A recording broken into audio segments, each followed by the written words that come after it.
Баршаңызға қайырлы күн достар, сіздермен Динара. Бүгін сіздермен өте дәмді болып шығатын лағман рецептісімен бөлісетін боламын. Менімен бірге болыңыздар. Ал енді достар, келесі кезек бізде ұнымызды алып, бір жұмыртқамызды салып, жылы суымызға тұзымызды салып, лағманның тестасын илеп алатын боламыз.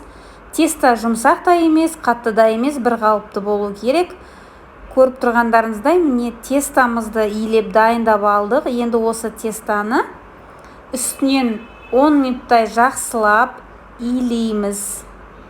Тестамыздың барлық комочектар барлығы дұрыстап илену керек. Жарты сағатқа тестамызды тындырып қоятын боламыз. Ендігі кезекте міне тестамыз иі қанып дайын тұр. Тестамыз үлкен болғаннан кейін ортасынан екіге бөліп қойдым. Енді осы тестаны оқтауымызды алып, біраз жайып жіберетін боламыз.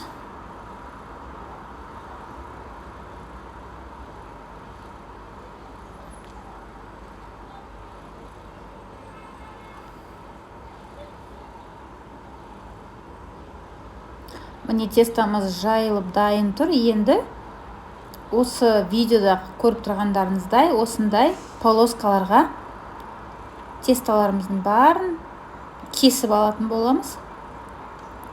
Тестамызды кесіп дайындап алдық. Енді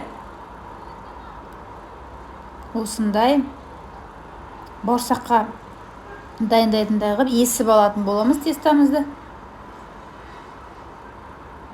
Табағымызды алып, сұйық майымызға тестамызды малып, көріп тұрғандарыңыздай барлық тестаны осылай жасап алатын боламыз.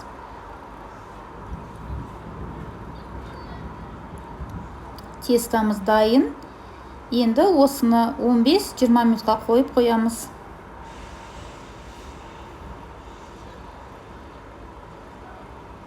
Тестамыз 15 минуттай тұрды. Сұйық майымызды құйғанда тестамыз жұмсарады. Енді осы жұмсарған тестамызды бір-бірден алып созатын боламыз.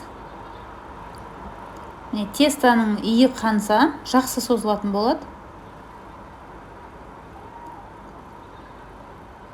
Осы тұрған барлық тесталардың барлығын осылай жасап алатын боламыз.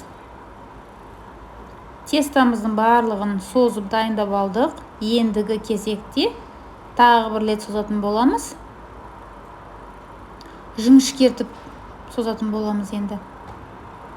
Иі қанып дайын тұрған теста тартсаңыздар өзі созыла беретін болады.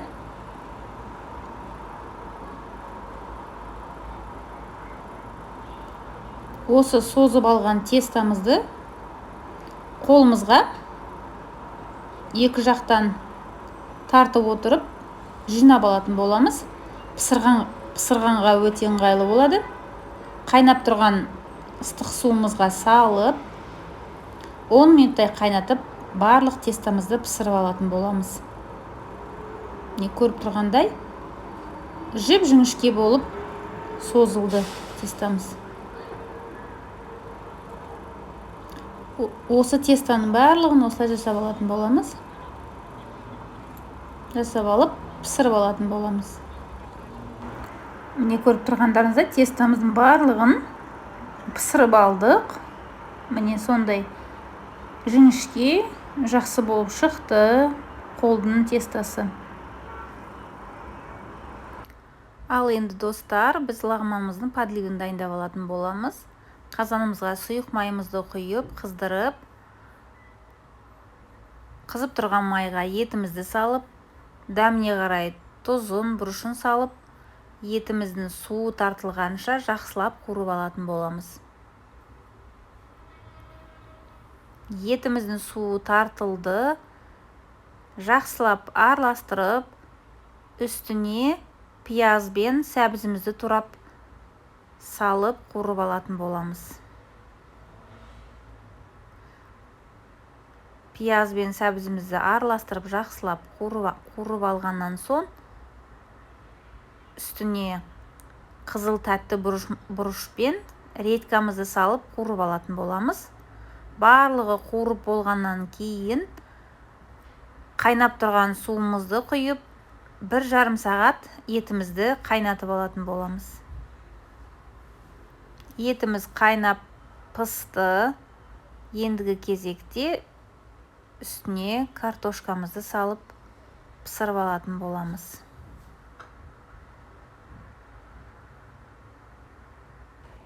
Картошкамыз пісіп дайын болды.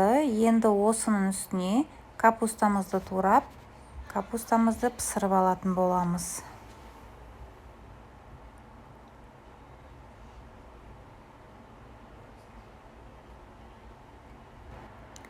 Капустамызды қайнатып пісіріп алдық. Тамағымыз дайын. Енді дайын болған тамақтың үстіне бір чеснок және де укроп пен петрушканы турап, салып, жақсылап араластыратын боламыз. Жақсылап араластырамыз да, пешімізді сөндіріп, бетін жауып 10 минутқа тамағымызды қойып қоятын боламыз.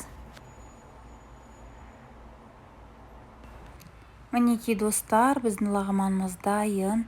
Ендігі кезекте қолымыздан созған тестамыздың үстіне подливын салып, ұсына берсеңіздер болады. Дәмі өте керемет болып шығады. Рецепт ұнап жатса жасап көріңіздер. Каналыма тіркеліп, лайк басып, комментарий қалдыруға ұмытпаңыздар. Сіздермен болған Динара, сау болыңыздар.